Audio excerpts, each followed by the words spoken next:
দেশের বিভিন্ন স্থানে নানা দাবিতে সংবাদ সম্মেলন, মানববন্ধন এবং বিক্ষোভ মিছিল অনুষ্ঠিত হয়েছে। প্রতিনিধিদের পাঠানো তথ্য ও চিত্রে দেখুন ডেস্ক রিপোর্ট। কিশোরগঞ্জের কটিয়াদী উপজেলার আচমতি ইউনিয়ন বিএনপির সভাপতি আব্দুল হান্নান, যুবদলের সভাপতি তাজুল ইসলাম ও কামরুল ইসলাম রুবেল সহ ৬ জনের বিরুদ্ধে মিথ্যা তথ্য ছড়ানোর প্রতিবাদে মানববন্ধন করেছে এলাকাবাসী। সোনারগাঁয়ে জোরপূর্বক জমি দখল চেষ্টা এবং মিথ্যা মামলার প্রতিবাদে সংবাদ সম্মেলন করেছেন জমির মালিক অধ্যাপক ইয়ামিন ভুইয়া।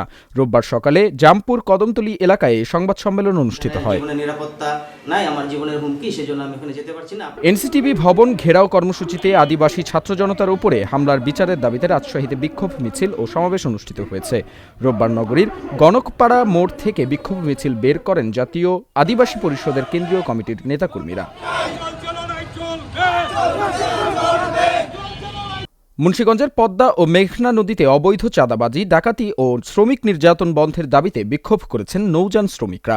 রোববার বেলা 12:30টার দিকে মুন্সিগঞ্জ লঞ্চ টার্মিনাল এলাকায় ঘণ্টাব্যাপী মানববন্ধন কর্মসূচি পালন করা হয়। আমাদের কোনো আপত্তি নাই। নারায়ণগঞ্জের রূপগঞ্জে বাড়িঘরে হামলা, ভাঙচুর ও লুটপাটের মামলায় যুবলীগ নেতা রায়হান কবির ভূঁইয়া সুমন ও আওয়ামী লীগ নেতা জাহাঙ্গীর কবির ভূঁইয়াকে গ্রেপ্তারের দাবিতে মানববন্ধন বিক্ষোভ কর্মসূচি পালন করেছে এলাকাবাসী। মানববন্ধনের মাধ্যমে আমরা সরকারের কাছে দিতে চাই। কিশোরগঞ্জ বিশ্ববিদ্যালয়ের স্থায়ী ক্যাম্পাস নির্মাণের দাবিতে মিছিল, মানববন্ধন এবং জেলা প্রশাসকের মাধ্যমে শিক্ষা উপদেষ্টা বরাবর স্মারকলিপি দিয়েছে সাধারণ শিক্ষার্থীরা।